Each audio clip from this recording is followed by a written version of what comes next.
ஏசாயா 52ஆம் அதிகாரம் 1ஆம் வசனம் முதல் 15ஆம் வசனம் வரை.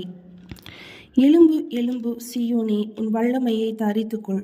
பரிசுத்த நகரமாகிய எருசலேமே, உன் அலங்கார வஸ்திரங்களை உடுத்திக்கொள். விருத்த சேதனம் இல்லாதவனும் அசுத்தனும் இனி உன்னிடத்தில் வருவதில்லை. தூசியை உதறிவிட்டு எழுந்திரு, எருசலேமே வீற்றிரு. சிறைப்பட்டு போன சீயோன் குமாரத்தியே, உன் கழுத்தில் உள்ள கட்டுகளை அவிழ்த்துவிடு. விலையின்றி விற்கப்பட்டீர்கள், பணமின்றி மீட்கப்படுவீர்கள் என்று கர்த்தர் சொல்கிறார்.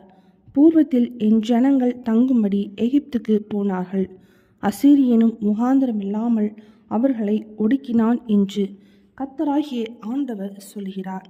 இப்பொழுது எனக்கு இங்கே என்ன இருக்கிறது?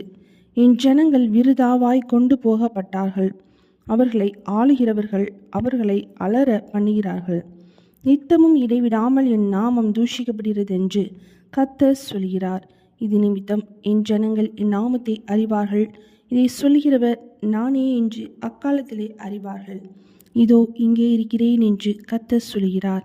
சமாதானத்தை கூறி நற்காரியங்களை சுவிசேஷமாய் அறிவித்து இரட்சிப்பை பிரசித்தப்படுத்தி உன் தேவன் ராஜரிகம் பண்ணுகிறார் என்று சீயோனுக்கு சொல்கிற சுவிசேஷனுடைய பாதங்கள் மலைகளின் மேல் எவ்வளவு அழகாய் இருக்கின்றன.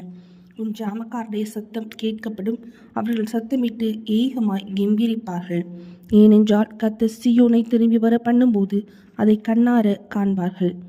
எருசலேமின் பாழான ஸ்தலங்களே, முழங்கி ஏகமாய் கெம்பீரித்து பாடுங்கள். கர்த்தர் தம்முடைய ஜனங்களுக்கு ஆறுதல் செய்து எருசலேமை மீட்டு கொண்டார்.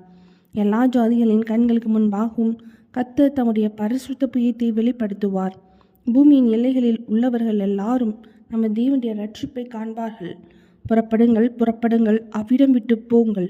அசுத்தமானதை தொடாதிருங்கள். கர்த்தருடைய பாத்திரங்களை சுமைக்கிறவர்களே, அதன் நடுவிலிருந்து புறப்பட்டு உங்களை சுத்திகரியுங்கள். நீங்கள் தீவிரித்து புறப்படுவதில்லை. நீங்கள் ஓடிப்போகிறவர்கள் போல ஓடிப்போவதுமில்லை. கர்த்தர் உங்கள் முன்னே போவார். இஸ்ரவேலின் தேவன் உங்கள் பிறகே உங்களை காக்கிறவராய் இருப்பார். இதோ என் தாசன் ஞானமாய் நடப்பார். அவர் உயர்த்தப்பட்டு மேன்மையும் மகா உன்னதமாய் இருப்பார். மனுஷனை பார்க்கிலும் அவருடைய முக பார்வையும் மனுபுத்திரரை பார்க்கிலும் அவருடைய ரூபமும் இவ்வளவு அந்த கேடு அடைந்தபடியினாலே அவரை கண்ட அநேகர் பிரமிப்படைந்தார்கள். அப்படியே அவர் அநேகம் ஜாதிகள் மேல் தெளிப்பார். அவர் நிமித்தம் ராஜாக்கள் தங்கள் வாயை மூடுவார்கள்.